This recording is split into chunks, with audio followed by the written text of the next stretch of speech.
Molly's Special Special. It was a blustery day on the island of Sodor.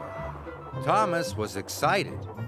He was on his way to meet a new engine called Molly. She was waiting as he pulled into the yards. Molly was bright yellow. She had great big wheels and a shiny funnel. She looked very smart. "Hello," Thomas puffed cheerfully. "Hello," Molly chuffed back. Molly looked sad. "What's the matter?" asked Thomas. "Emily laughed at me because I have to take empty freight cars to the coaling plant," Molly puffed sadly. "I want to take full freight cars like a really useful engine." This made Thomas feel sad. How can I help Molly feel important, he thought to himself. Then he saw some tarps flapping in the wind. This gave Thomas an idea. "I know what we can do," puffed Thomas. Molly reversed the empty freight cars into a siding. Thomas asked Molly's driver to cover her freight cars with the tarps. "With your cars covered up, no one will know they are empty," puffed Thomas. "We can make everyone think you're carrying a special delivery." "Then I will feel important," Molly chuffed cheerfully. Later, when Thomas saw Emily at the station, he told her all about Molly's special. "What is it?" asked Emily. "Not telling," Thomas puffed. "But it's the most special of all." And every time Thomas saw another engine, he told them all about Molly's special. Soon all the engines were talking about Molly's special. They were excited, except Gordon.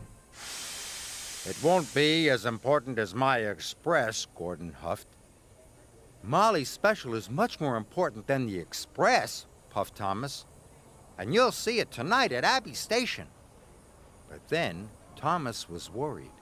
How can I make Molly's freight cars look even more special than Gordon's Express, he wondered. Later that evening, Thomas saw a station master lighting lanterns. This gave him another idea. "Can I borrow your lanterns?" Thomas puffed to the station master. "Of course," the station master replied. Soon, Thomas's trucks were filled with the lanterns, and he puffed away to find Molly. Soon, Molly's freight cars were decorated with the beautiful lanterns. She was taking the cars to the coaling plant for a very important job. "Your freight cars look very special now," puffed Thomas. "You must go through Abbey Station. Lots of engines will be there to see you."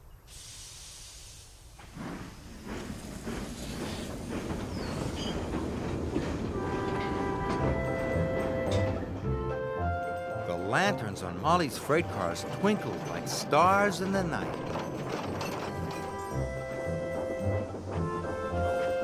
When Thomas and Molly arrived at Abbey Station, Emily, Percy, and Gordon were waiting. Percy gasped. "Ooh, she looks magnificent," exclaimed Emily. And for the first time since she'd been on Sodor, Molly felt special. But not for long. A strong gust of wind blew one of the tarps into the air. "Oh no!" gasped Thomas.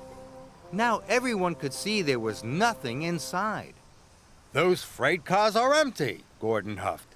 "I knew it couldn't be as important as the Express." "So there isn't a special?" Percy puffed sadly. Molly felt silly and not very important at all.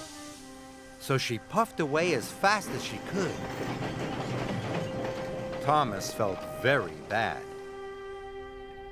Just then, Sir Topham Hatt called the station master. And the station master came to see Thomas. "There are lots of engines waiting at the coaling plant," the station master said. "They're waiting for Molly's freight cars." "Oh no," moaned Thomas. "I've got to find Molly quickly." Molly had stopped in a siding. She looked very sad. I'm sorry I made you look silly, Puff Thomas, but they are waiting for your empty freight cars at the coaling plant. But I've nearly run out of coal, moaned Molly. Don't worry, Puff Thomas. I can help you get there. So Thomas pushed and Molly pulled. Thomas and Molly worked together. And they arrived at the coaling plant in no time at all. There were lots of engines waiting for them. They all needed the empty freight cars to start their nighttime deliveries. Your empty freight cars were important after all, Puff Thomas. Molly felt so proud it made her axles tingle. We need even more freight cars, chuffed Henry. I'll get them, Molly chuffed cheerfully. And I'll help, puffed Thomas. Molly filled up with more coal, then Molly and Thomas raced back to the yard. They collected some more empty freight cars, and they puffed quickly away.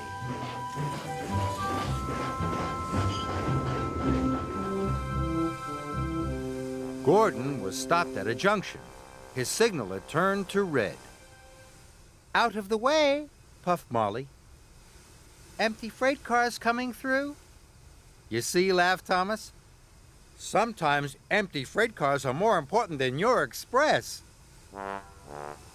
Gordon's face went as red as the signal. And Molly felt more special than special.